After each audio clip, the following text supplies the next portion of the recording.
The game others don't know. They're playing picture two people sitting in the same meeting room, listening to the same presentation, looking at the same data on the same screen. One of them walks out with a clear, decisive plan. The other walks out overwhelmed, unsure what just happened. Same information, completely different outcomes. What separates them? It isn't IQ, it isn't college degrees or job titles, it isn't years of experience or natural talent. The gap between them is something far more specific and far more trainable. One person has learned to think strategically, the other hasn't. Every single day you face hundreds of decisions. From the moment your alarm goes off to the moment your head hits the pillow, your brain is processing signals, weighing options, and choosing directions. Most people do this on autopilot, running on mental habits formed years ago, habits that weren't designed for today's complexity, speed, or uncertainty. The result? Decisions that feel right in the moment, but create problems later. Missed opportunities that only become obvious in hindsight. A constant nagging feeling that other people somehow see things you don't. Real intelligence is not about knowing more. It is about synthesizing faster, questioning deeper, and seeing what others walk right past. This book is not about becoming smart in the traditional sense. It's about becoming a mental athlete, a person who has deliberately trained the cognitive tools, frameworks, and habits that allow them to outthink, outplan, and outperform in virtually any situation they encounter. Over the following 15 chapters, you will discover the hidden architecture of strategic thought, learn how to identify and dismantle the cognitive traps that cloud most people's judgment, and acquire a practical toolkit for the kind of thinking that drives real results. Each chapter builds on the last. Each concept reinforces the next. By the time you finish, your relationship with problems, decisions, and challenges will be fundamentally different. The game is already being played. You might as well learn the rules, and then learn how to bend them. Let's begin. The architecture of strategic intelligence. There's an old expression in competitive gaming. Most people are playing checkers while a few are playing chess.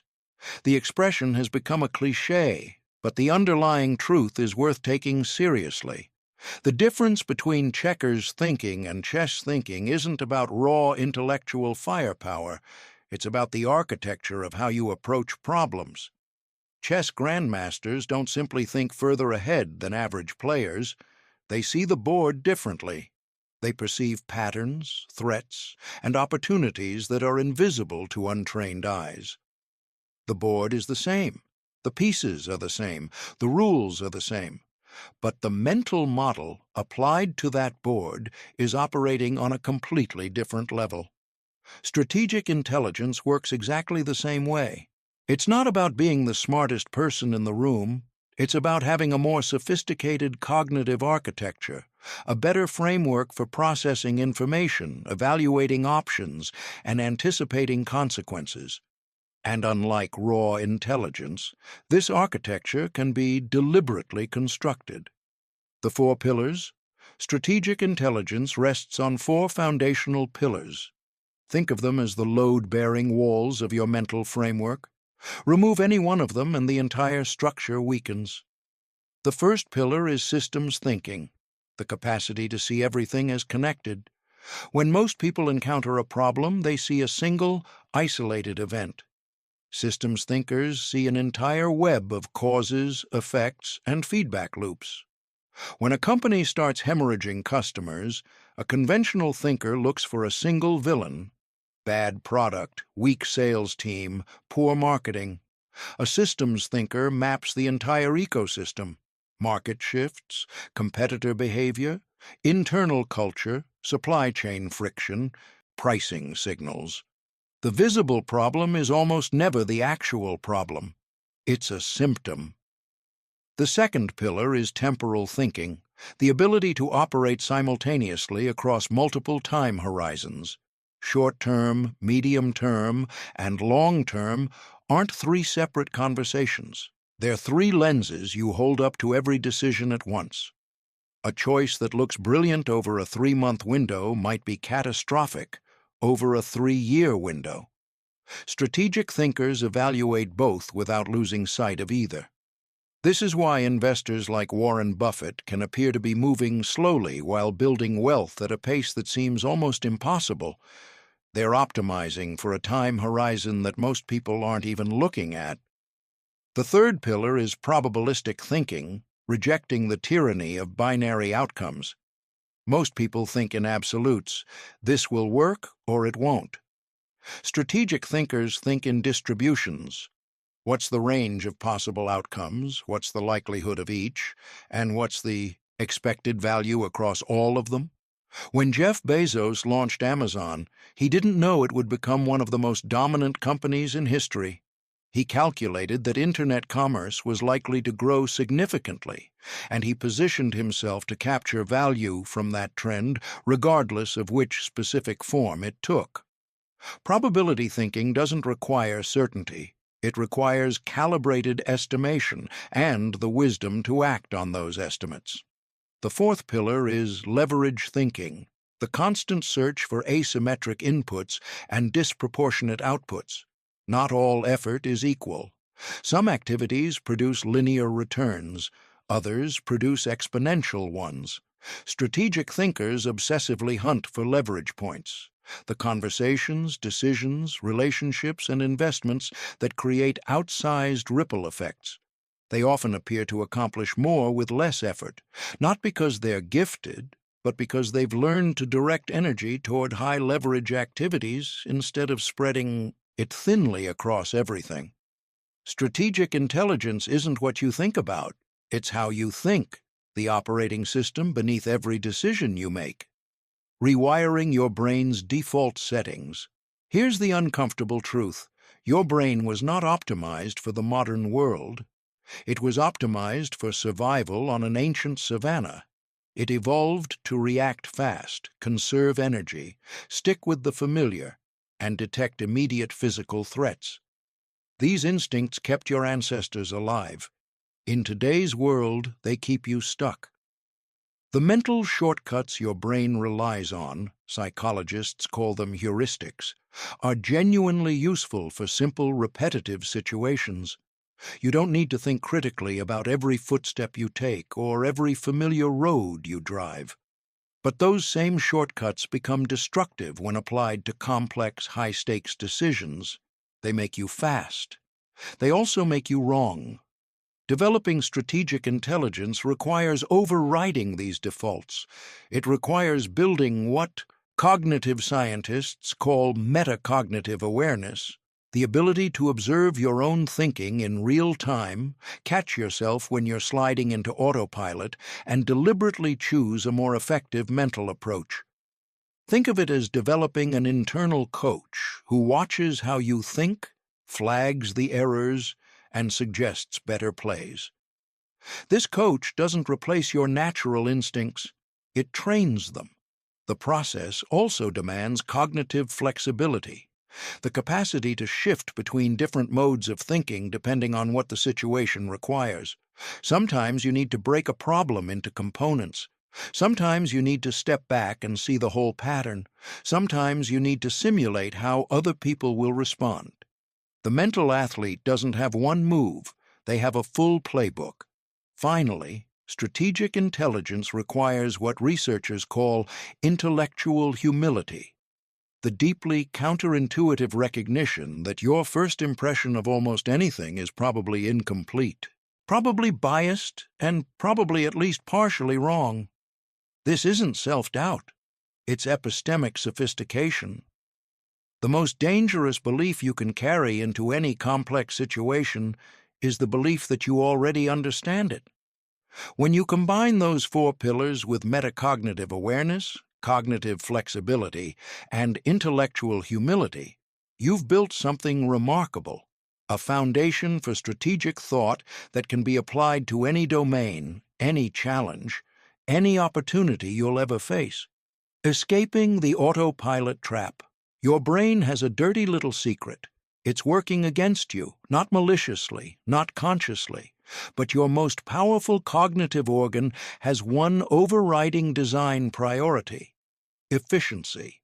The brain accounts for roughly 2% of your body weight, but burns around 20% of its total energy. To manage that metabolic cost, evolution built your brain to automate everything it possibly can, routing familiar tasks through fast, low-energy mental circuits that require almost no conscious attention. When you drive a familiar route, you're barely thinking about it. When you order coffee the same way every morning, no deliberation is occurring. When you respond to common social situations with well-practiced phrases, your prefrontal cortex is barely involved. This automation is a feature. It allows you to handle routine life without burning out. But it becomes catastrophically expensive when complex, novel situations get routed through those same automated circuits. When your brain treats a nuanced, high-stakes decision like just another familiar pattern to match. This is autopilot thinking, and it costs most people more than they ever realize. 3 ways. Autopilot destroys decisions pattern. Matching without context is the first and most common failure mode. Your brain is an extraordinary pattern recognition machine, and it's always searching incoming information for matches to previous experiences. Find a match, apply the old solution. This works brilliantly when the new situation truly resembles the old one. It fails catastrophically when surface similarities hide fundamental differences. Business history is littered with companies that dominated stable markets and collapsed when conditions shifted. Not because their leaders were incompetent, but because they kept pattern matching to strategies that no longer fit the underlying reality. The template was familiar. The situation was not. Emotional hijacking is the second failure mode. When pressure rises, deadlines close in, stakes escalate, conflict erupts. The primitive, survival-oriented regions of your brain fight for control. Stress hormones flood your system.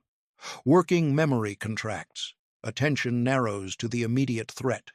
Your capacity for nuanced analysis evaporates precisely when you need it most.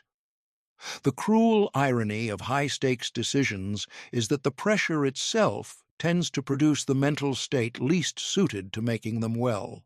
Cognitive conservatism is the third. Your brain genuinely prefers the familiar, not out of stubbornness, but because familiar paths require less energy and carry known risks. New approaches, by contrast, require attention, effort, and tolerance for uncertainty. This bias toward the status quo is why entire industries can be disrupted by outsiders who haven't inherited the mental constraints of those already working inside them. It's why people stay in relationships, jobs, and habits long after they stop serving them.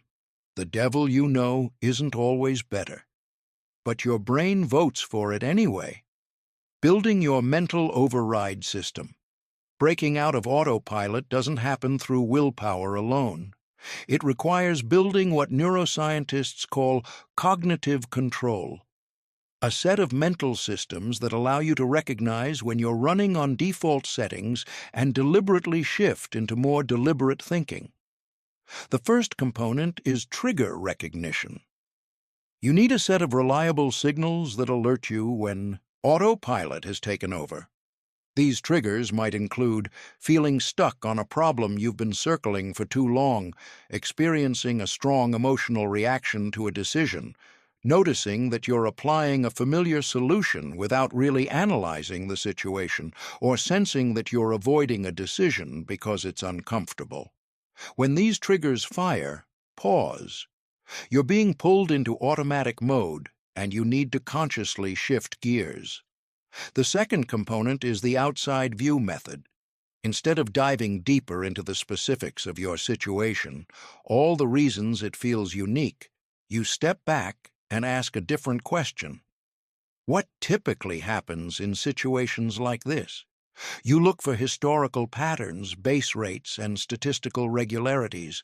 This forces you to anchor your thinking in reality rather than in your preferred narrative about why your situation is different.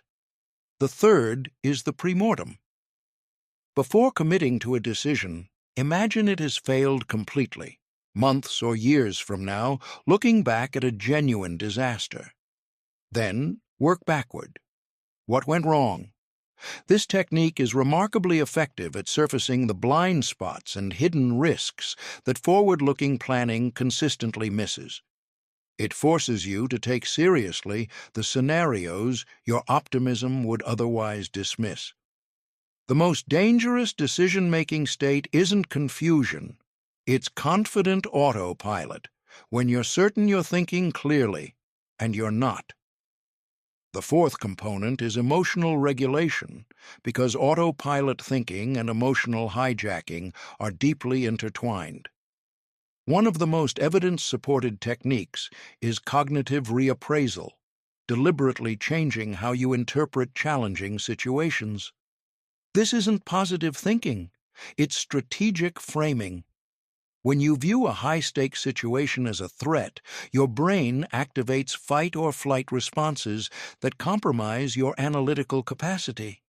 When you reframe it as a complex problem worth solving, your brain activates curiosity and exploration systems that dramatically enhance your cognitive performance. Another powerful regulation tool is temporal distancing. When emotions are running hot, ask yourself how you'll view this situation 5 years from now, or how someone from a completely different cultural background might see it. This perspective shift doesn't eliminate emotion. It reduces its intensity enough to let analysis back into the room. The goal isn't a purely rational, emotionless decision-making machine. Emotions carry real information. Fear signals potential threats. Excitement signals alignment with deep motivations. Frustration signals friction between your current approach and your underlying values.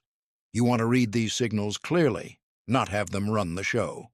Defeating the hidden architects of bad decisions.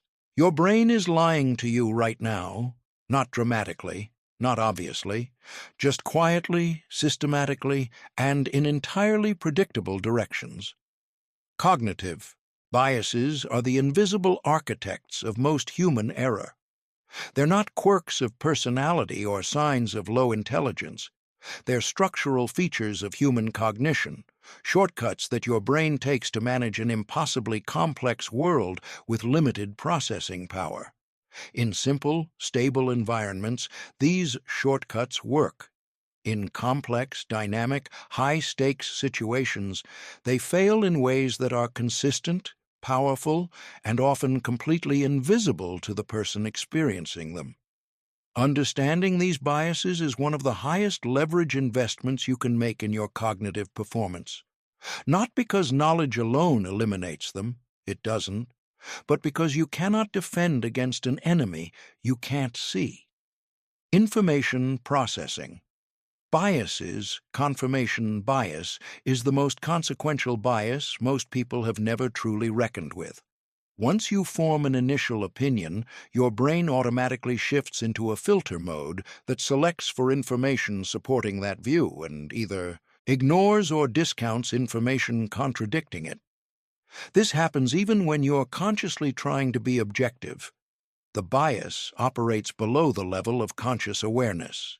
This is why intelligent, well-educated, deeply sincere people can examine the same set of facts and reach completely opposite conclusions. Each person isn't lying. Each person is seeing a different version of reality, shaped by their existing beliefs. The more you research a topic after forming an opinion, the more evidence you accumulate for your position, not because you've found truth, but because your brain is selectively harvesting it. The availability. Heuristic is the second major information processing distortion. Your brain judges the probability of events based on how quickly and easily you can recall examples. If examples come to mind fast, your brain flags the thing as common. If they don't, it flags it as rare. This produces systematic distortions in risk assessment that play out at enormous scale. Plane crashes generate vivid, memorable, widely reported imagery. Car accidents kill roughly 100 times more people per mile traveled, but they're mundane and diffuse. People routinely overestimate the danger of flying and underestimate the danger of driving because of raw availability. The same mechanism distorts how you evaluate your own performance. If your failures are more cognitively accessible than your successes, you'll underestimate your capabilities. If your successes dominate memory, you'll overestimate them. Anchoring is the third. The first piece of information you encounter about any topic disproportionately shapes every judgment you make afterward, even when that first piece of information is arbitrary, irrelevant, or explicitly unreliable. Negotiators exploit this constantly, making extreme opening offers that pull the final settlement toward their position, even when everyone knows the opening offer was aggressive. First impressions exploit it. Job application. Reviews exploit it. Anchoring is why the order in which you encounter information changes the conclusions you draw from it. Prediction biases. The planning fallacy causes people to systematically underestimate how long things will take and how much things will cost, while overestimating how likely optimistic outcomes are. This isn't stupidity. It's a structural feature of how humans plan. When we imagine executing a project, we simulate the plan going right. We don't adequately weight the reference class of similar projects with all their unexpected complications, delays, and overruns. Every software project that ran over deadline, every home renovation that blew the budget, every personal goal that slipped from January to March to eventually. These are planning fallacy in action at every scale from personal to institutional. Overconfidence, bias compounds the problem. Most people provide confidence intervals for their estimates that are far too narrow. Events they think have a 5% chance of occurring actually happen 20 to 30% of the time. This miscalibration is dangerous because it leads to inadequate contingency planning. If you're confident your plan will work, you won't invest in backup plans. When the unexpected arrives, and it always does, you're exposed. The goal isn't to eliminate bias. That's impossible. The goal is to build systems that catch your biases before they catch you. Social and motivational biases. Self-serving bias shapes how you interpret your own performance. When things go well, you attribute the outcome to your skill, effort, and insight.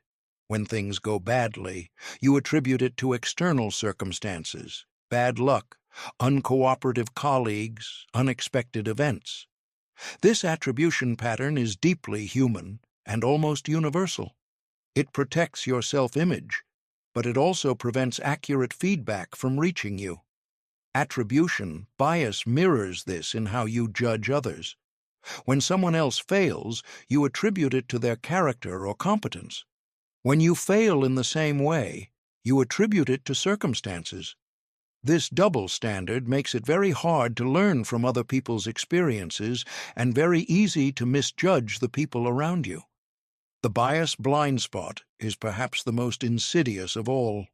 Studies consistently show that people who know the most about cognitive biases are often most convinced they've personally overcome them, while continuing to demonstrate the same biases in their actual behavior. Knowledge creates the illusion of immunity. It doesn't create the immunity itself. Building your defense system. The first line of defense is red team analysis. Assign someone, or deliberately adopt the role yourself, to systematically attack your preferred conclusions. Not to be contrarian, but to stress test your reasoning with genuine adversarial rigor. The goal is to find the weaknesses in your thinking before reality does. The second is reference class forecasting. Before making predictions about your specific situation, step back and ask, what happens to projects or decisions in this category? Use empirical data about similar situations as your starting anchor, then adjust for specific features of your situation. This grounds your expectations in reality rather than optimism. The third is the consider the opposite technique. Whenever you reach a strong conclusion, deliberately generate the best possible argument for the opposing view. This isn't about becoming indecisive. It's about ensuring your conclusions can withstand scrutiny from a well-informed opponent. Finally, cultivate genuine intellectual humility about your own mind. The goal isn't to paralyze yourself with doubt. It's to maintain appropriately calibrated confidence, high confidence where your thinking is genuinely reliable, and explicit uncertainty where the situation is complex, novel, or emotionally charged. The people who make the best decisions aren't the ones who feel most confident. They're the ones whose confidence most accurately tracks their actual reliability. The mental models that change everything. Imagine you had access to a set of thinking tools developed by the greatest minds across centuries of science, philosophy, economics, and human experience. Tools refined by failure and application, until only what actually works survived. Tools that compress decades of insight into frameworks you can apply in minutes. That's what mental models are. A mental model is a simplified representation of how something works, a cognitive shortcut that helps you understand, predict, and navigate complex situations by imposing structure on your analysis. Every expert in every field uses mental models, whether they call them that or not. The question isn't whether you're using mental models, it's whether you're using good ones deliberately or bad ones by default. The extraordinary power of mental models lies in their transferability. When you truly internalize a model, not just understand it intellectually, but have it available automatically when you need it, you can apply it across domains far removed from where you first learned it. This is why the most effective strategic thinkers tend to read across disciplines, draw from history, and constantly seek patterns that bridge different fields. Compound effects, the most misunderstood model. Most people understand compound interest as a financial concept. Invest early, let returns compound, accumulate wealth that grows exponentially over time. But compound interest is actually a general principle about any system where outputs become inputs, where results build on previous results. Knowledge compounds. Every piece of information you learn creates connections that make the next piece easier to acquire and more useful to apply. Skills compound. Every capability you develop creates a foundation that accelerates the development of related capabilities. Relationships compound.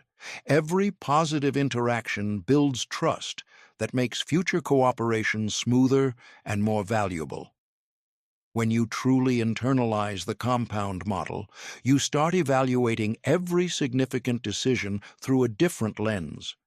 Not just what does this produce now, but what does this produce over time, as outputs become inputs and results build on results? You start hunting for opportunities to create compound effects rather than just linear ones. Feedback loops, the hidden driver of system behavior.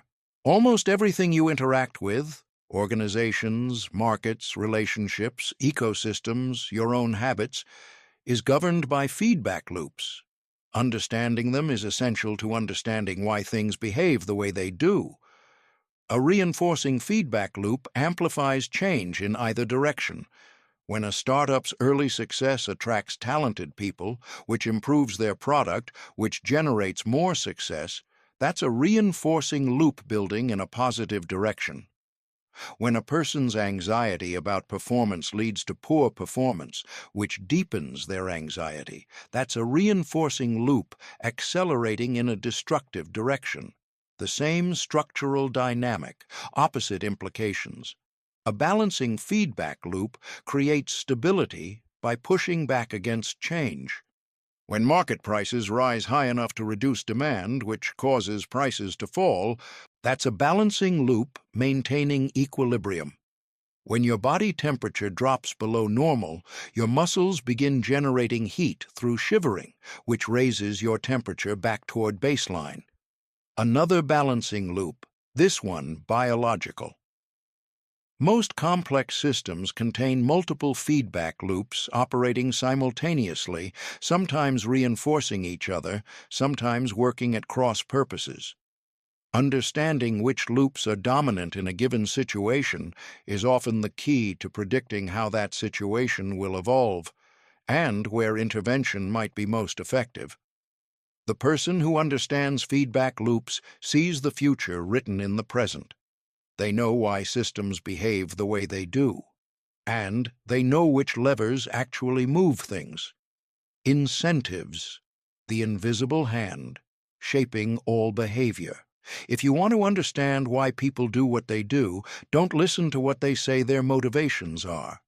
Look at what behaviors are actually rewarded and punished in their environment.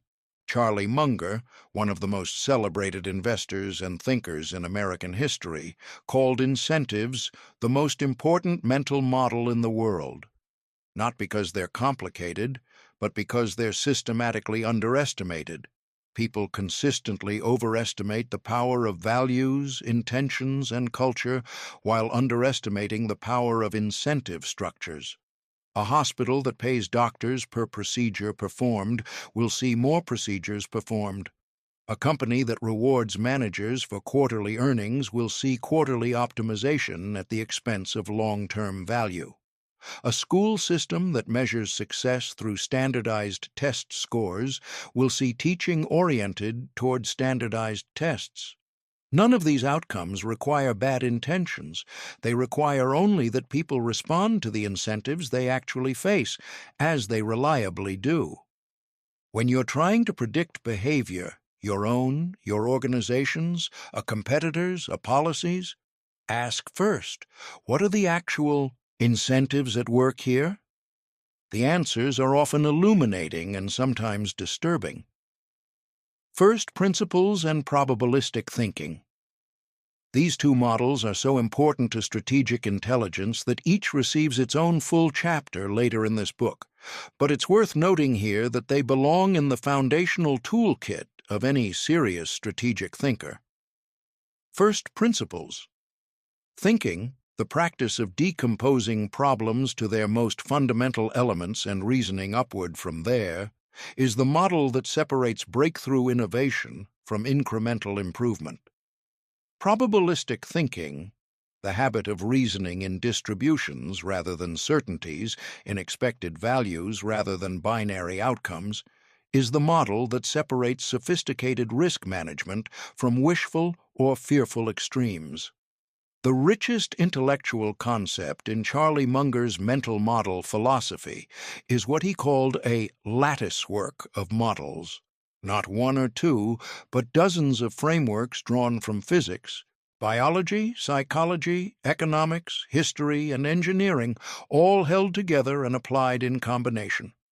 No single model is sufficient, but a well-constructed lattice work becomes a genuine cognitive superpower. The first principles revolution. Most human thinking is analogical.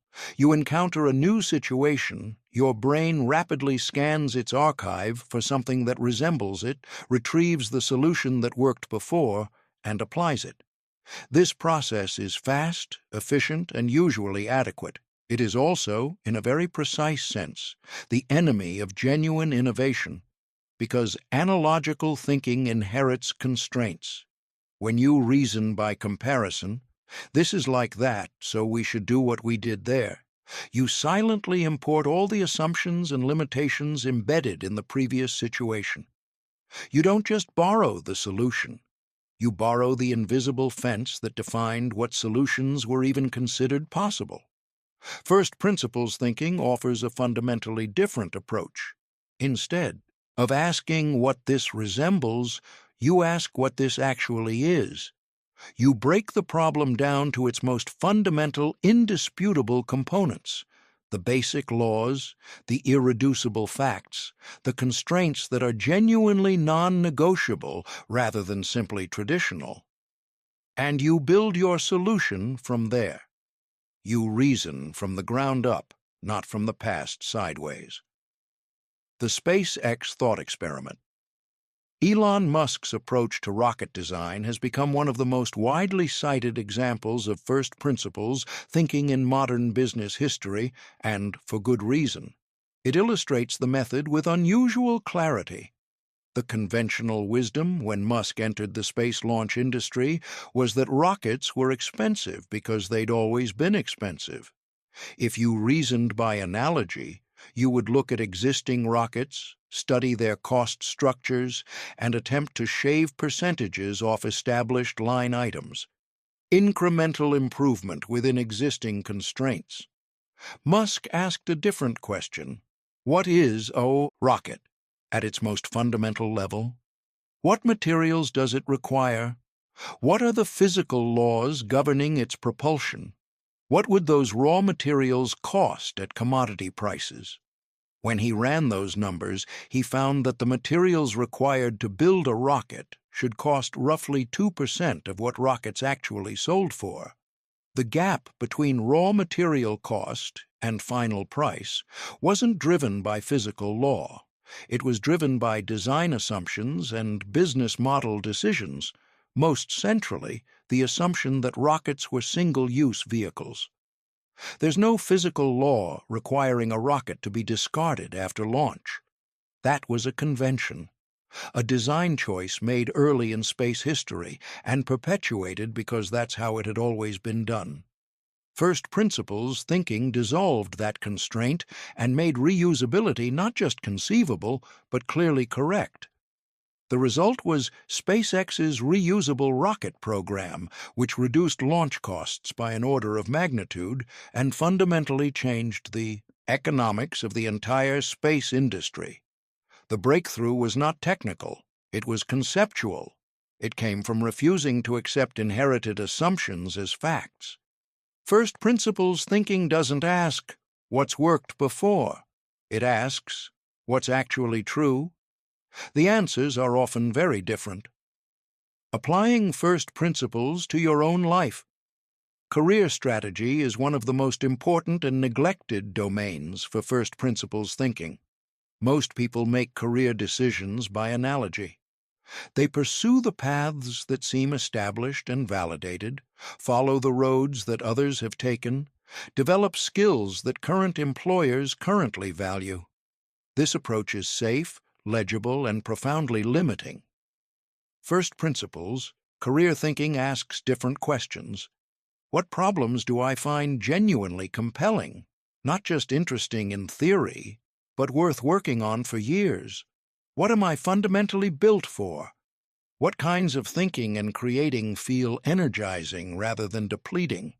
What would I pursue if conventional career categories didn't exist and I had to design a role from scratch? What types of value creation align with who I actually am, rather than who the market currently seems to want? These questions don't always produce immediate answers, but they produce different answers than the conventional approach, and often better ones. They can reveal career paths that don't appear in job listing categories, combinations of skills that create unusual and valuable profiles, or problems worth solving that others haven't yet recognized as opportunities. Personal productivity is another rich domain. Instead of adopting whichever system is currently popular, and there is always a system that is currently popular, ask what you're actually trying to accomplish. What does your brain genuinely need to perform at its best? What are the real, non-negotiable constraints on your time and energy? What would an optimal workflow look like if you designed it from scratch rather than borrowing from someone else's context? The answers are often surprising. The best productivity system is almost always the one built around your specific cognitive architecture, not a generic template. The courage to question everything. First principles thinking requires something that's often underestimated as a cognitive skill: intellectual courage. When you surface and question foundational assumptions, you will frequently encounter resistance from others who've built their approaches on those assumptions, and from your own brain, which has grown comfortable with familiar constraints. This discomfort is important data. It signals that you're operating at the boundary of conventional thinking, which is exactly where genuine innovation lives. The goal isn't to reject conventional wisdom categorically. Sometimes conventions are conventions because they're genuinely correct. The goal is to be able to tell the difference, to distinguish between constraints that are real and constraints that are merely inherited. When you develop this ability, you gain what might be called conceptual independence, the capacity to see problems as they actually are, rather than as convention teaches you to see them. In a world where the rate of change is making many conventional approaches obsolete faster than ever before, conceptual independence is one of the most valuable capabilities you can possess. Making great decisions under pressure. The most important decisions in your life will not be made under optimal conditions. They will be made when you're tired, when you're stressed, when the stakes feel enormous, when the information is incomplete, and when the clock is running down. If you can only think clearly when circumstances are ideal, your strategic thinking is essentially decorative. Real mastery shows under pressure. And fortunately, the capacity to maintain decision quality under pressure is trainable. What stress does to your brain. When you perceive threat or urgency, your nervous system releases a cascade of stress hormones, primarily cortisol and adrenaline. These chemicals narrow your attentional spotlight, compress working memory, accelerate processing in survival-oriented brain regions, and throttle the prefrontal cortex, the region responsible for analytical reasoning, impulse control, and long-term thinking. Your brain, in a very real physiological sense, becomes less capable of sophisticated analysis precisely when sophisticated analysis is most needed. This is not a character flaw. It's a design feature of mammalian neurology. The stress response was built for immediate physical threats, not complex modern decisions. But understanding that it's happening gives you something crucial: the ability to compensate for it deliberately. Stress inoculation, training the pressure response. The most reliable way to maintain cognitive quality under pressure is to practice making decisions under pressure in controlled environments where the consequences of error are low: military units, emergency medicine, elite athletics. All of the domains where clear thinking under extreme pressure is non-negotiable. Use systematic stress inoculation training. You can apply the same principle. If you need to present complex ideas under high-stakes conditions, practice those presentations under simulated pressure, tight time limits, simulated hostile audiences, interruptions, demanding follow-up questions. If you need to make financial decisions that will affect your livelihood, practice with realistic simulations that trigger genuine emotional stakes. The goal isn't to eliminate the stress response. It's to train your brain to access analytical processing even when your nervous system is activated. The neural pathways that allow clear thinking under pressure are like any other skill. They develop through deliberate practice under gradually increasing difficulty. Decision protocols, pre-built thinking frameworks. Another powerful tool for high-pressure decisions is the decision protocol, a predetermined thinking framework that guides your cognitive process when your natural analytical capacity is compromised.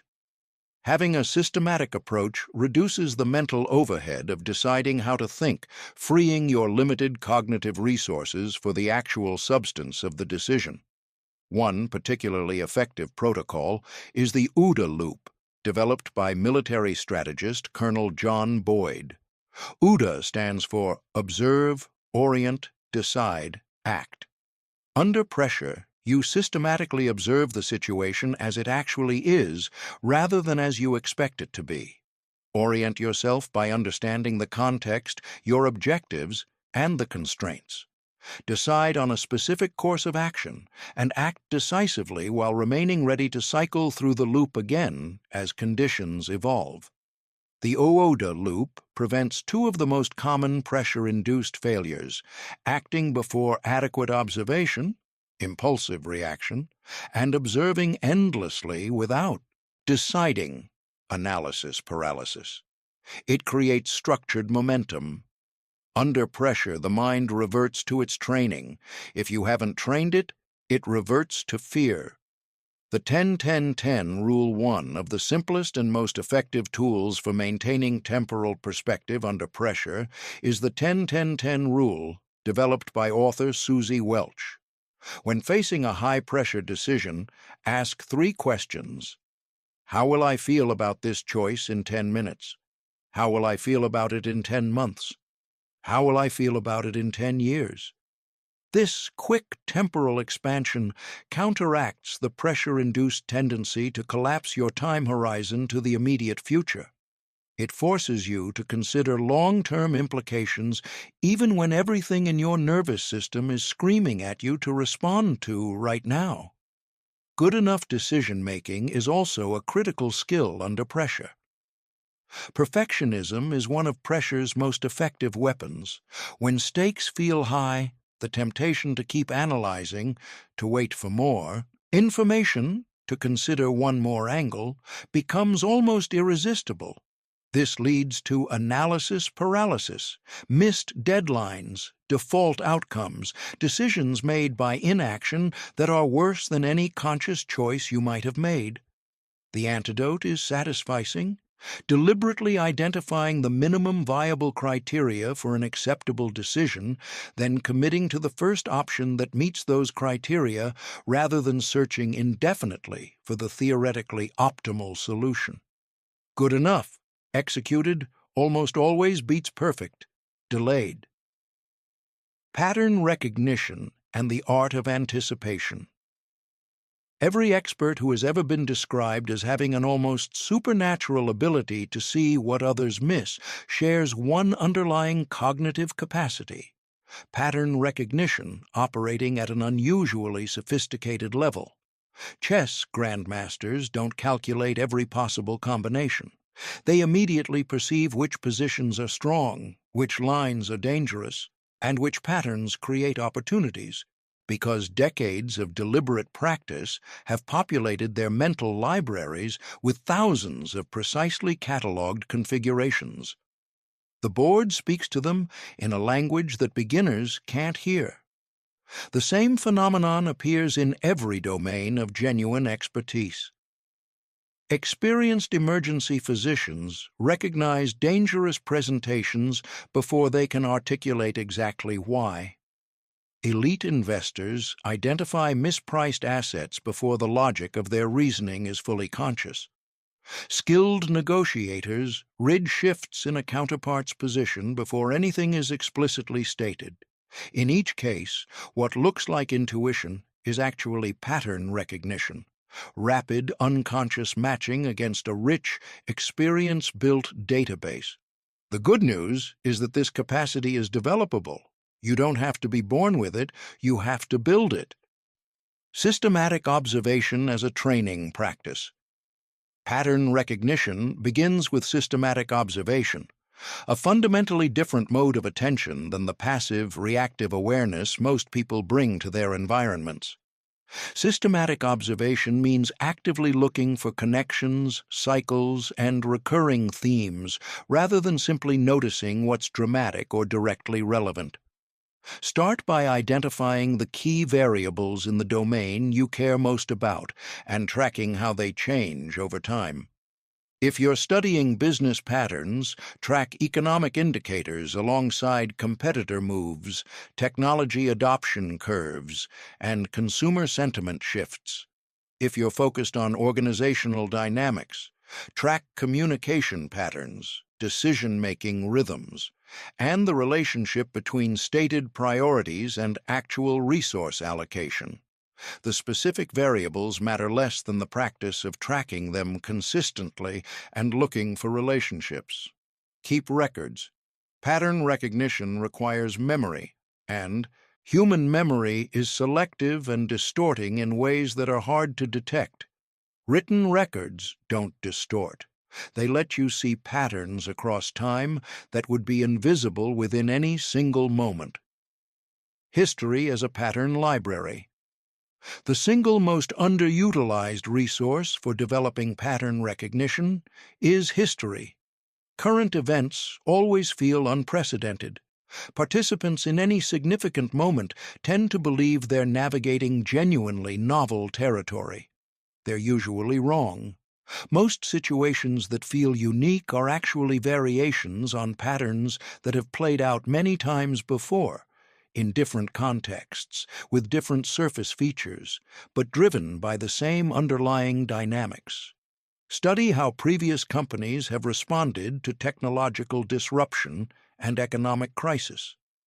Study how previous leaders have navigated rapid change, political instability, and organizational fracture. Study how previous social movements have built momentum, encountered resistance, and either succeeded or failed. Not to assume history will repeat exactly, it won't, but to understand the underlying mechanics that recur across contexts. Mark Twain, as the saying goes, probably didn't actually say that history doesn't repeat but rhymes. But whoever coined the phrase was right. The rhymes are where the patterns live. The future doesn't arrive as a surprise to people who understand the patterns beneath the present. Leading indicators. Seeing around corners. Leading indicators are the early signals that suggest a larger pattern is beginning to unfold. The changes that precede the main trend, visible before most observers have noticed anything. Identifying reliable leading indicators is one of the highest leverage pattern recognition skills you can develop. In markets, leading indicators might include shifts in credit conditions, changes in shipping volumes, or early movement in sector-specific employment data.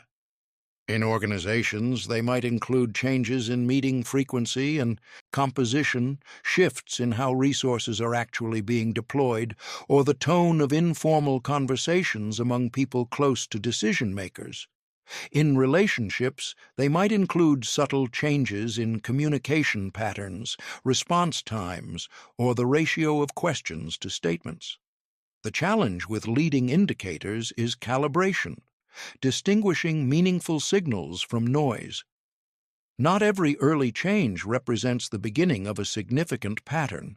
Developing reliable leading indicator intuition requires tracking your predictions against actual outcomes over time, systematically noting where your signals were accurate and where they were false alarms. Cross-domain pattern recognition. The most powerful pattern recognition operates across domains, recognizing that the same structural dynamic is playing out in contexts that appear completely unrelated on the surface. Network effects appear in technology platforms, social movements, disease transmission, and ecosystem development. The mathematical structure underlying all of them is similar enough that understanding it in one domain provides genuine insight into the others. Viral spread patterns, how quickly something propagates through a connected system as a function of its reproduction rate, appear in epidemiology, social media, technological adoption, and financial contagion. The models built in one domain transfer with surprising fidelity to the others. Anti-fragility, the property of systems that become stronger under stress rather than merely surviving it, appears in biological immune systems, in how certain business models respond to competitive pressure, and in how certain people develop under adversity. Recognizing anti-fragile patterns helps you design strategies that benefit from uncertainty rather than merely defending against it. The person who can see across domains is playing a different game than the domain expert who can only see within their specialty. They're recognizing at a structural level what others can only see at the surface level. The art of breaking problems. Apart complex problems feel overwhelming because your brain perceives them as single, massive, indivisible challenges. They loom. They resist engagement. They generate the particular kind of mental paralysis where you know you need to work on something but can't figure out where to start, so you don't start at all. The most powerful antidote to this paralysis is problem decomposition, the systematic practice of breaking complex challenges into their component parts and addressing each part individually. This isn't just a practical technique for task management. It's a fundamental insight into the nature of complexity itself. Most complexity is not intrinsic. It's emergent, created by the interaction of multiple simpler elements, each of which is manageable on its own. When you try to solve everything simultaneously, the interactions create confusion. When you decompose effectively, you can address each component systematically while managing the interactions explicitly rather than being overwhelmed by them. Structural decomposition. Structural decomposition begins by identifying the main subsystems or categories within your problem and mapping the relationships between them. This requires moving past surface descriptions to understand the underlying architecture of what you're dealing with. For a business challenge, the main structural components might include market conditions, internal capabilities, competitive dynamics, regulatory environment, and financial constraints. For a personal challenge, they might include skill gaps, resource limitations, emotional barriers, time constraints, and relationship factors. Each of these is a domain unto itself. Each can be analyzed, understood, and addressed, which is very different from wrestling with an undifferentiated, difficult situation. Mapping the relationships between components is equally important. Which elements influence which others? Where are the feedback loops? Which relationships are causal versus merely correlational? This relationship mapping frequently reveals that what appeared to be one complex problem is actually several simpler problems with defined connection points, a dramatically more tractable situation. The 5 whys root cause decomposition is one of the most valuable forms of problem breakdown because most visible problems are symptoms rather than causes. Addressing symptoms provides temporary relief but leaves the underlying driver intact, guaranteeing recurrence. The 5 whys technique, originally developed within Toyota's manufacturing system and now applied across virtually every domain, provides a disciplined method for drilling from symptom to root cause. When you encounter a problem, ask why it happened. Then ask why that underlying factor occurred. Continue asking why until you reach something genuinely fundamental, a cause that is not itself a symptom of something deeper. The number 5 is a guideline, not a rule.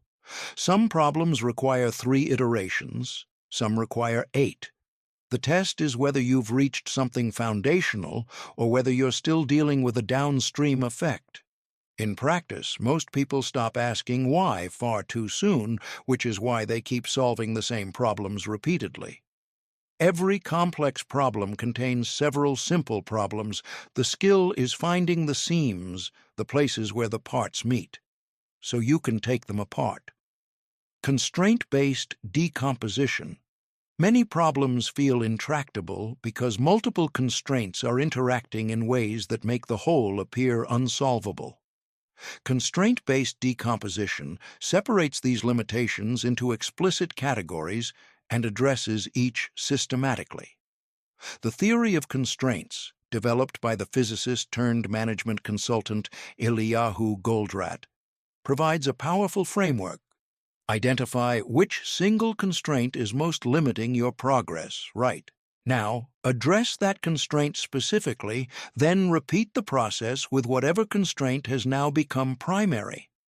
This sequential approach prevents a common failure mode where enormous effort produces disappointing results because it targeted the wrong bottleneck. Not all constraints are equal. Some are genuine physical or legal realities that must be accepted and designed around. Others are resource limitations that could be addressed with sufficient investment. Still others are self-imposed restrictions, assumptions about what's possible or appropriate that have never been explicitly tested. Distinguishing between these categories is essential because the strategies for dealing with them are completely different. Dependency mapping.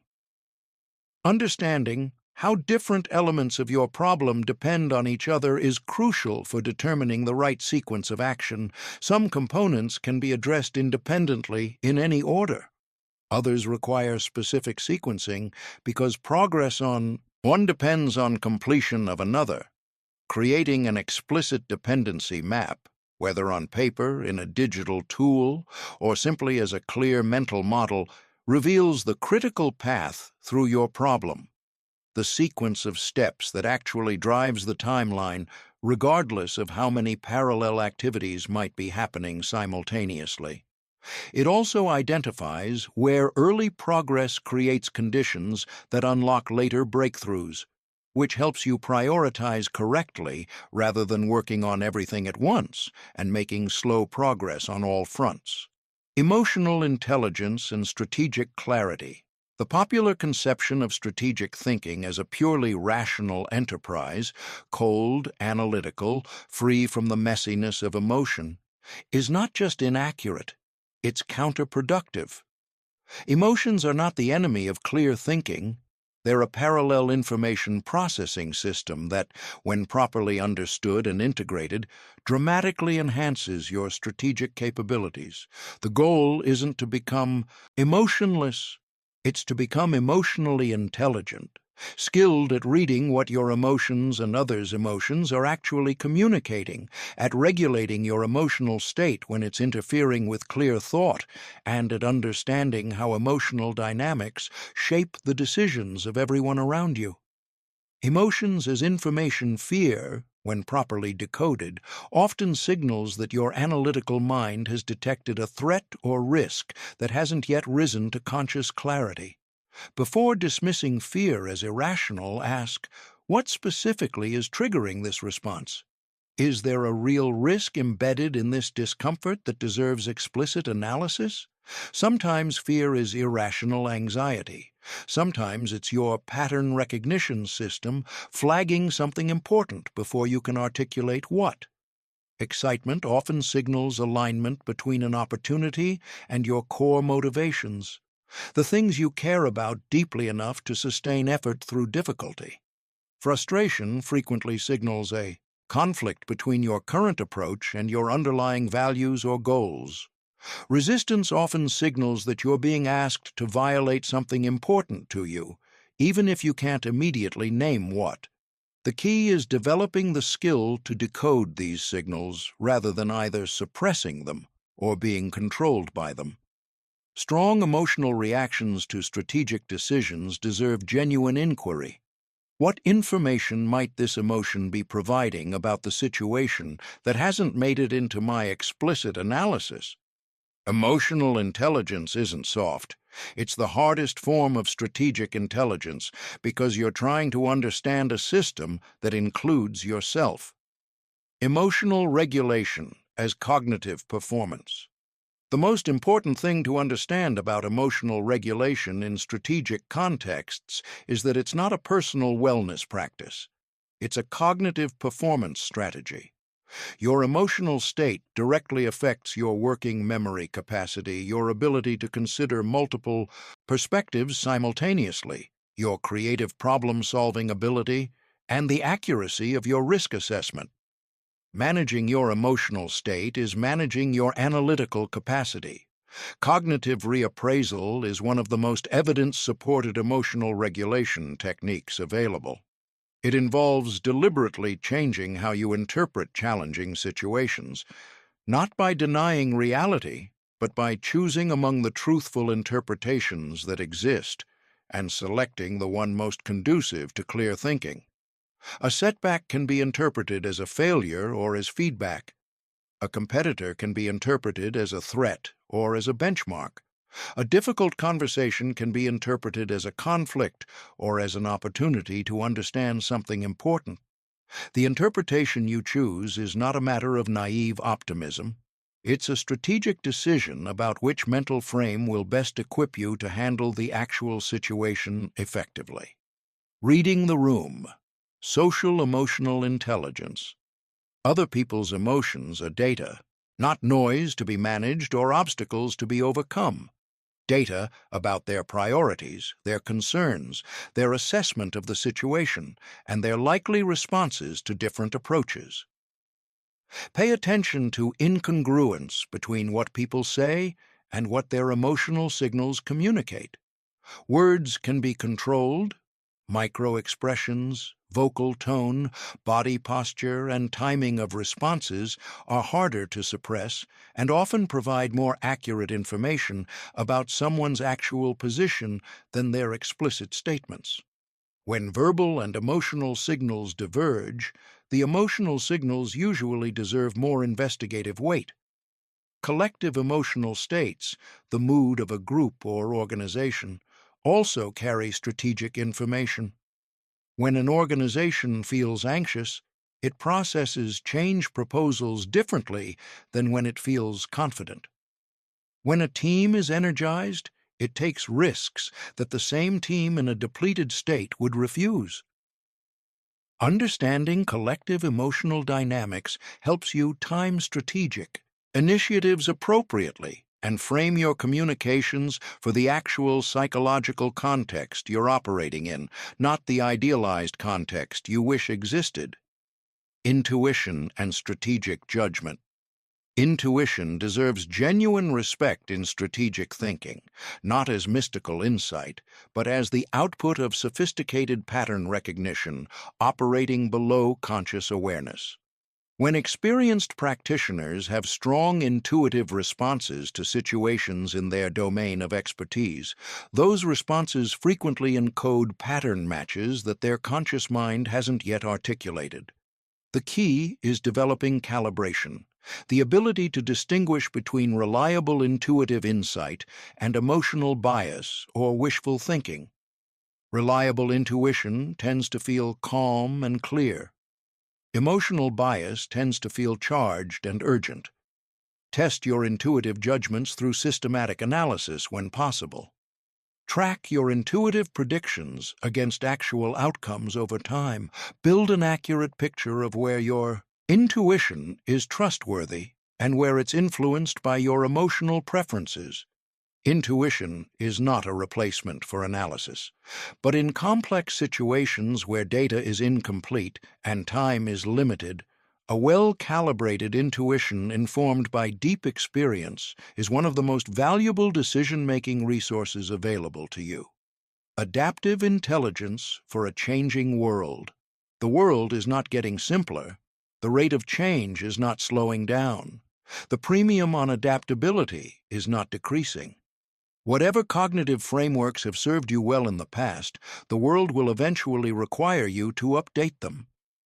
The question isn't whether adaptation will be necessary, it's whether you'll adapt proactively or reactively, by choice or by crisis. Adaptive intelligence is not the same as being inconsistent or easily swayed. It's the capacity to distinguish between your core values and long-term objectives, which should remain stable, and your methods and mental models, which should be updated as evidence accumulates and conditions change. Rigid loyalty to the right values is strength. Rigid loyalty to outdated frameworks is fragility. Active belief. Updating. Most people update their beliefs passively, When contradictory evidence becomes so overwhelming it can no longer be ignored. Adaptive thinkers update continuously, based on small signals and weak evidence, before the contradiction becomes undeniable. This requires a specific practice, regularly and deliberately seeking evidence that might contradict your most important assumptions, not evidence that makes you feel uncertain about everything. Targeted examination of the beliefs that most significantly influence your strategic decisions. Ask yourself, what would it look like if this belief were wrong? Have I actively searched for that? When did I last update this view? And based on what? This isn't about chronic self-doubt. It's about maintaining appropriate calibration, holding your beliefs tightly or loosely in proportion to the actual evidence supporting them and the actual stability of the underlying conditions they describe. The most dangerous thing you can believe is that you've figured it out. The world specializes in humbling that particular conviction. Mental model diversification. Just as financial diversification reduces risk by ensuring that no single asset's failure is catastrophic, cognitive diversification reduces the risk of being blindsided by changes that your primary mental frameworks don't anticipate. When you analyze any important situation through only one lens, whether that lens is economic, psychological, systems, theoretic, or anything else, you inevitably generate blind spots. The lens illuminates what it's designed to illuminate and leaves everything else in shadow. Developing fluency across multiple disciplines and their associated mental models means you can rotate between lenses, noticing different aspects of the same situation with each rotation. Practice asking, how would an economist analyze this? How would a biologist? How would a historian? How would someone from a completely different cultural tradition? Each perspective adds resolution to your understanding in ways that no single perspective, however sophisticated, can achieve alone. Learning velocity and meta skills. In a rapidly changing environment, the rate at which you can learn matters as much as what you currently know. Domain-specific knowledge has a half-life that's shortening. The frameworks for acquiring and integrating new knowledge, meta skills, retain their value far longer. Critical thinking, the ability to evaluate arguments and evidence rigorously regardless of topic, remains valuable across every domain. Pattern recognition, the ability to identify structural regularities across different contexts, is useful everywhere. Communication skills, particularly the ability to understand how other people think and to build shared understanding across different perspectives, are valuable in every collaboration. The ability to learn efficiently, to identify what's essential in a new domain, build accurate mental models rapidly, and integrate new knowledge with existing frameworks, is perhaps the most valuable meta skill of all. Invest disproportionately in meta skills. They compound. Domain-specific knowledge grows linearly at best and depreciates. Meta skills grow exponentially and appreciate. Anti-fragile strategy design. Nassim Nicholas Taleb coined the term anti-fragile to describe a quality beyond resilience, not just surviving stress, but becoming stronger because of it. Anti-fragile systems benefit from volatility. They gain from disorder. They improve under pressure rather than simply enduring it. Designing anti-fragile strategies for your own life and work means building in optionality, positions where you benefit asymmetrically from positive developments while limiting your exposure to negative ones. It means maintaining reserves and redundancy so that individual failures don't cascade into systemic collapse. It means treating uncertainty not as something to be eliminated, but as something to be exploited, to develop capabilities through challenge that couldn't be developed in comfort. The anti-fragile mindset doesn't fear a turbulent world.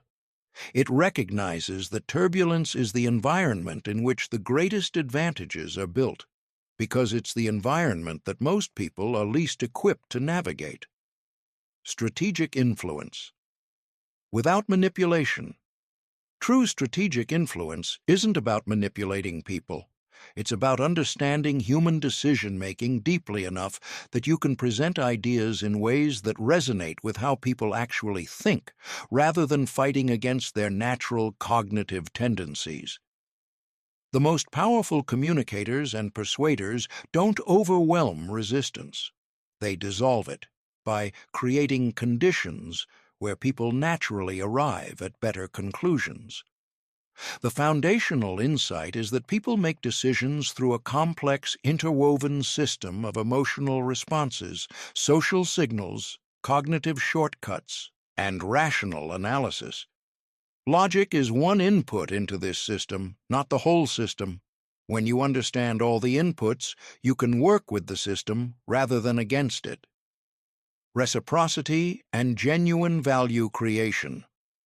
Reciprocity, the deeply embedded human tendency to return favors and positive gestures, is one of the most reliable influence principles in social psychology.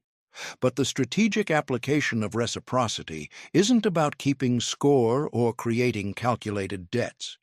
It's about establishing genuine value creation as the foundation of your relationships. The research on reciprocity reveals something counterintuitive. The magnitude of the gesture matters less than its specificity. A small favor that demonstrates precise understanding of someone's specific needs creates more reciprocal obligation than an expensive but generic gift. This means that strategic reciprocity requires actually understanding what other people value, which requires genuine attention and genuine interest, not just tactical calculation. The most powerful influence doesn't push. It creates the conditions where the other person arrives at the conclusion themselves. Social proof and framing effects. Social proof, the tendency to look to others' behavior as a guide for your own, especially in uncertain situations, is one of the most powerful drivers of human action. People are strongly motivated to do what people like them are doing, particularly when they're uncertain about the right course of action. Strategic use of social proof means highlighting examples of people that your audience identifies with who have already made the choice you're advocating, not celebrity testimonials, peer examples. Specifically, examples of people who faced similar circumstances, operated under similar constraints, and arrived at similar decisions. The more specifically your audience can identify with the example, the more powerful the social proof effect. Framing effects demonstrate that how information is presented often matters as much as what information is presented. The same facts, structured differently, can produce dramatically different responses. Loss framing, emphasizing what people risk losing by not acting, consistently produces stronger motivation than gain framing for risk-averse decisions. Anchoring effects mean that the reference point you establish early in a conversation shapes all subsequent judgments. These are not tricks. They are how human cognition actually works. Authority, trust, and honest expertise. People defer to perceived experts, especially in domains where they lack confidence in their own judgment. But the most enduring and ethical form of authority isn't claimed, it's demonstrated. Real credibility is built through a track record of accurate insights, followed through commitments, and honest acknowledgement of the boundaries of your knowledge. Paradoxically, one of the most effective authority-building moves is admitting uncertainty or ignorance in specific areas. When you clearly and confidently stake out the boundaries of what you know, your confident claims within those boundaries become significantly more credible. People trust experts who are precise about their own limitations. The most persuasive influence combines demonstrated competence with genuine trustworthiness. Not performed trustworthiness, but the kind that emerges from consistently prioritizing the other person's actual interests over your immediate persuasive objectives. Systems thinking and the leverage point map. Most people, when they encounter a persistent problem, respond by applying more force to their current approach. If the strategy isn't working, they implement it harder. If the policy isn't producing results, they enforce it more strictly. If the effort isn't paying off, they work longer hours. This instinct is almost always wrong. Persistent problems persist, not because insufficient force is being applied, but because the underlying system is generating them. And systems respond to force with resistance. The harder you push against a system's structure, the more sophisticated the countervailing forces that emerge. Systems thinking offers a different approach. Instead of pushing harder, understand the structure. Find the leverage points where small inputs produce large outputs and work there. The hierarchy of leverage points. Donella Meadows, one of the founding figures of systems thinking, mapped a hierarchy of leverage points, places within systems where interventions of varying effectiveness can occur. Understanding this hierarchy fundamentally changes where you direct your energy. The lowest leverage interventions involve adjusting numbers within existing systems, changing targets, budgets, or performance thresholds. These can shift behavior temporarily, but the system's underlying structure eventually overwhelms numerical adjustments. Most performance management fails here. Somewhat. Higher leverage comes from changing the elements within systems, replacing key personnel, introducing new technology, modifying organizational components, more impactful than number changes, but still operating within existing structural constraints. Higher still is changing the connections within systems, modifying information flows, decision-making authorities, reporting relationships, and communication patterns. Who talks to whom and who has access to what information shapes system behavior in ways that are often dramatic and underestimated. The highest leverage is rarely where the pressure is. It's where the structure bends. Changing the rules governing systems, the policies, incentive structures, and formal constraints that shape behavior, provides very high leverage because rules determine what's possible and rewarded within the entire system. Changing the rules about who makes the rules provides even higher leverage because it reshapes all future rules. But Meadows placed the highest leverage point at the level of paradigms, the deeply held, largely unconscious beliefs about how the world works that shape everything downstream. Paradigms determine what goals seem worth pursuing, what solutions seem conceivable, what constraints seem unavoidable. When paradigms shift, entire systems reorganize around new organizing principles. Scientific revolutions work at the paradigm level. So do the most transformative social movements and the most disruptive business model innovations. Unintended consequences and policy resistance systems. Thinking's most humbling and practically important insight is the ubiquity of unintended consequences. Complex systems respond to interventions in ways that weren't anticipated because they activate feedback loops and adaptive responses throughout the system, not just in the place where the intervention was targeted. Policy resistance. The tendency of systems to develop countervailing forces that neutralize the intended effects of interventions explains why so many well-designed policies produce disappointing or even opposite results. You push, the system pushes back. You tighten one constraint, the system roots around it. You optimize one metric, performance on unmeasured dimensions deteriorates. The antidote isn't to stop intervening. It's to intervene at higher leverage points, to work with system dynamics rather than against them, and to monitor carefully for early signals that the system is adapting in unintended directions. Systems thinking doesn't make complex problems simple. It makes them tractable by ensuring that your interventions address structure rather than symptoms. Strategic communication and the art of principled negotiation. Every strategic initiative, no matter how analytically brilliant, eventually has to pass through people. People with their own interests, their own perceptions, their own emotional states, and their own decision-making processes. Strategic communication is the bridge between insight and action. Without it, even the most sophisticated analysis produces no results. The foundation of strategic communication is understanding, before crafting a single word of your message, who you're communicating with. What do they care about most? How do they make decisions? What sources of information do they trust? What concerns or objections are most likely to arise? What constraints are they operating under? The same information presented to different audiences requires completely different approaches.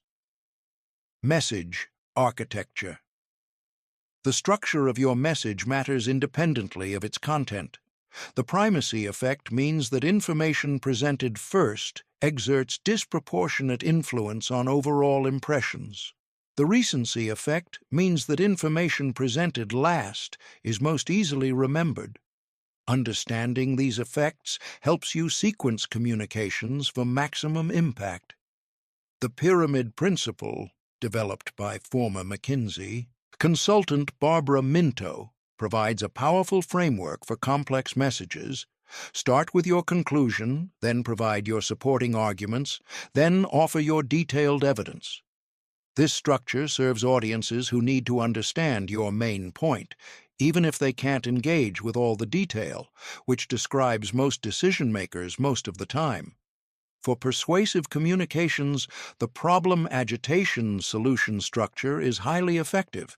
Establish that a real problem exists. Help the audience genuinely feel the cost of not solving it. Then present your solution as the most effective response. This works because people act most decisively when they have a clear problem they need to solve, not just an opportunity they might pursue. The most strategic thing you can do before any important communication is understand the person you're talking to better than they understand themselves. Strategic storytelling. The human brain is fundamentally a narrative processing machine. Stories are not just more entertaining than abstract arguments. They are processed by different and more powerful memory systems. They create emotional engagement that logic alone cannot achieve. And they convey complex ideas in ways that remain accessible across different levels of expertise. Strategic stories follow a recognizable structure. A protagonist faces a meaningful challenge, struggles against real obstacles, and ultimately succeeds through specific insights or actions. Your audience should be able to see themselves as the protagonist, which means the challenge must genuinely resemble challenges they face, and the insights must be ones they could realistically adopt.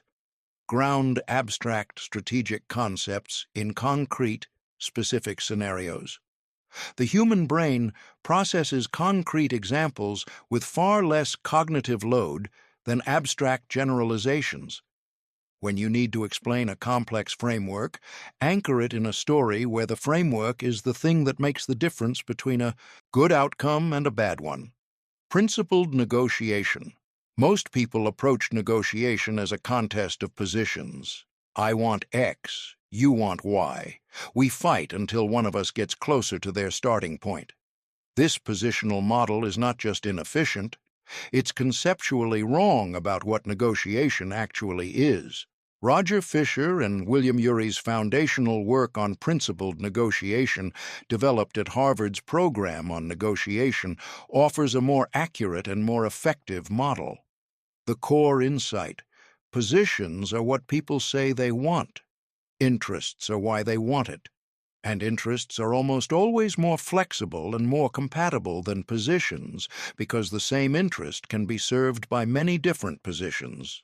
Before any significant negotiation, map the interests at stake, yours and theirs. Understand your BATNA, best alternative to a negotiated agreement. The strength of your BATNA determines your actual leverage, independent of your stated position. generate multiple options that could potentially serve all parties' core interests before anchoring on any single solution. Use objective criteria, market data, precedent, expert standards to evaluate options, converting the negotiation from a contest of wills into a collaborative problem-solving exercise. Active listening is the most underinvested skill in negotiation. The vast majority of people listen just enough to formulate their rebuttal rather than genuinely understanding the other person's position. Strategic listeners ask questions that invite elaboration, reflect back what they've heard to confirm understanding, and resist the urge to fill silences. What emerges when people feel genuinely heard is almost always more information than they initially planned to share. Long-term vision and the architecture of strategic planning. Strategy without vision is tactical optimization. It makes you better at getting somewhere while leaving open the question of where that somewhere should be. Vision without. Strategy is aspiration without traction. The most effective strategic thinkers hold both simultaneously, a clear and ambitious picture of where they're headed and a rigorous, adaptive plan for how to get there. Vision development begins with deep personal clarity about values and fundamental motivations. What do you care about enough to pursue it through difficulty, setback, and sustained uncertainty? What kind of contribution do you want to make? What would represent a well-lived version of your professional and personal life? These are not soft philosophical questions tangential to strategy. They are the foundation of strategy. Without them, you have no basis for evaluating options or making consistent decisions when facing novel situations. Scenario planning. Building strategies that work across futures. The central challenge of long-term planning is uncertainty. You cannot know precisely how markets will evolve, how technology will develop, or how competitive dynamics will shift. Strategic planning that requires a specific future to be correct is fragile. One wrong assumption, and the entire edifice collapses. Scenario planning addresses this by developing multiple plausible futures and designing strategies that work across all of them. The process begins by identifying the key uncertainties that most significantly affect your strategic situation. The variables that could go in substantially different directions and would have major implications either way. For each uncertainty, consider the range of plausible trajectories. Develop 3 to 5 distinct scenarios that combine your key uncertainties in different configurations. One scenario might feature rapid technological disruption with strong economic growth. Another might feature regulatory tightening in a stagnant economic environment. A third might feature demographic shifts that change your market fundamentally. For each scenario, identify the strategies that would perform best and, crucially, identify the early warning signals that would indicate which scenario is becoming more likely. The power of scenario planning isn't prediction, it's preparation. People who have developed detailed scenarios recognize the signals early because they've already thought through what those signals mean. They don't get surprised by the future, they recognize it as it arrives. The best strategic plans don't predict one future. They work across many futures, and they know which signals to watch for. Resource allocation and capability building. Strategic resource allocation is fundamentally about choosing, deciding which opportunities to fully commit to and which to decline, even when multiple options look attractive. The failure to make these choices is one of the most common strategic errors at both organizational and personal scales. When resources are spread too thinly across too many fronts, you make progress everywhere and achieve breakthroughs nowhere. The 80-20 principle, the observation that roughly 20% of activities typically produce roughly 80% of results, provides a useful orientation for resource allocation decisions. The specific numbers vary by context, but the asymmetry is nearly universal. Identify the small number of activities, relationships, and investments that create the majority of your value and ensure those receive disproportionate resource commitment.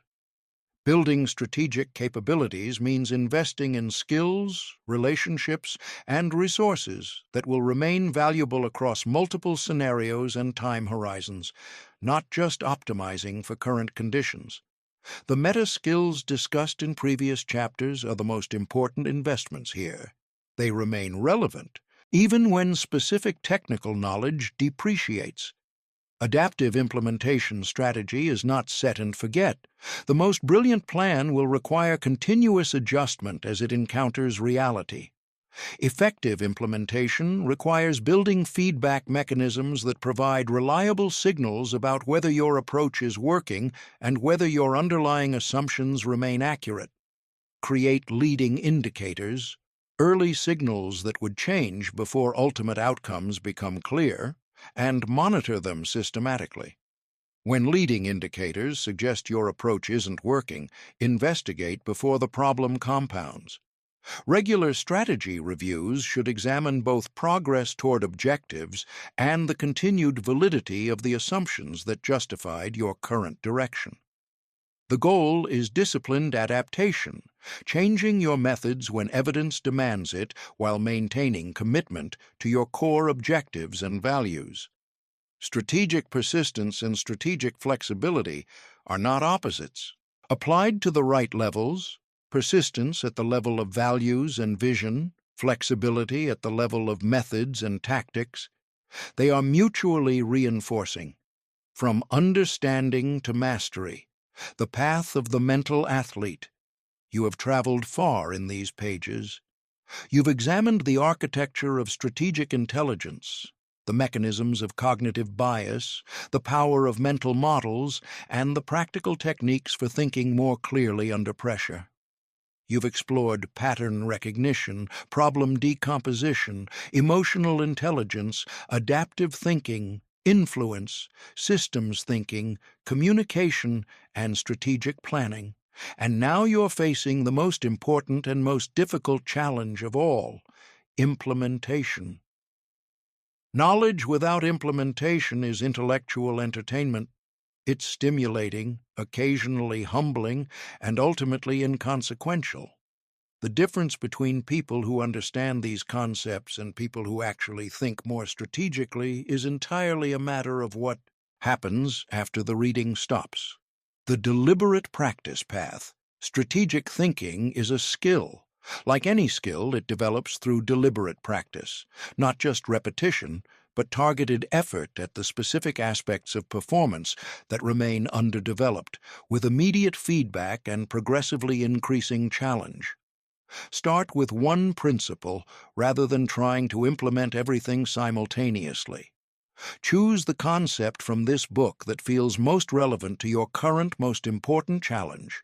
Focus on applying it consistently for several weeks, consciously, deliberately, tracking what happens when you do and what happens when you forget to. Then add a second principle, building toward a growing repertoire of practiced habits. Keep a decision journal.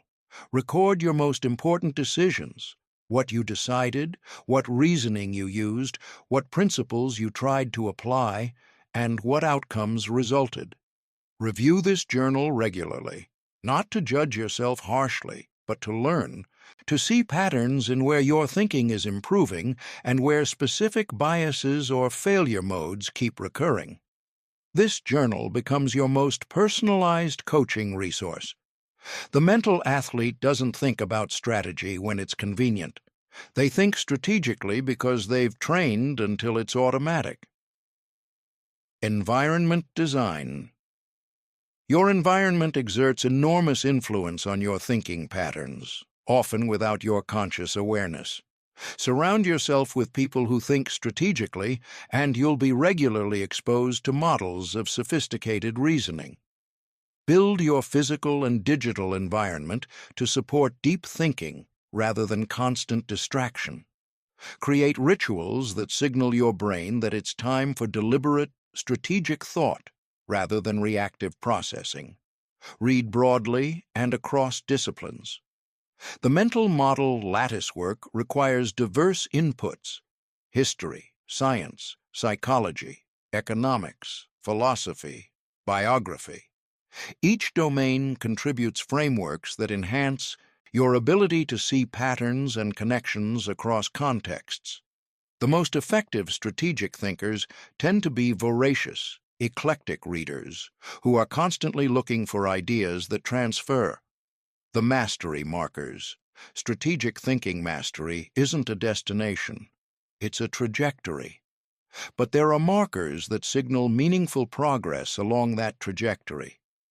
You naturally consider multiple time horizons when evaluating decisions without being reminded to do so. You automatically look for the systems and feedback loops beneath surface events rather than just reacting to the events themselves. You consistently seek information that might contradict your initial impressions, and you update your beliefs when you find it. You approach complex problems by decomposing them systematically rather than attacking them as indivisible wholes. You maintain appropriate calibration between your confidence and the actual uncertainty in different situations. You influence others primarily through understanding their perspectives and interests, not through asserting your own. You adapt your strategies when conditions change rather than persisting with approaches that have stopped working. And, perhaps most importantly, you take responsibility for the quality of your thinking rather than attributing failures to circumstances beyond your control. Every setback becomes data. Every challenge becomes a training opportunity. Every decision, whether it produces the hoped-for result or not, generates insight that improves the next one. The stakes. The world is not rewarding average thinking more generously than it used to. The problems worth solving are growing more complex. The rate of change is accelerating. The premium on the ability to think clearly, learn rapidly, synthesize across domains, and act decisively under uncertainty has never been higher. The people who thrive in this environment won't necessarily be the best educated, the most credentialed, or the most experienced in traditional senses. They'll be the mental athletes, people who have deliberately trained the cognitive tools, habits, and frameworks that allow them to outthink the situations they encounter and adapt when the situations change. That is what this book has been building toward. Not a collection of interesting concepts, but a training program for the mind that, applied with consistency and patience, transforms how you engage with every problem, decision, and opportunity you face. The game is already being played. You now know the rules. More importantly, you know how to keep getting better at playing them. The only question remaining is whether you'll practice.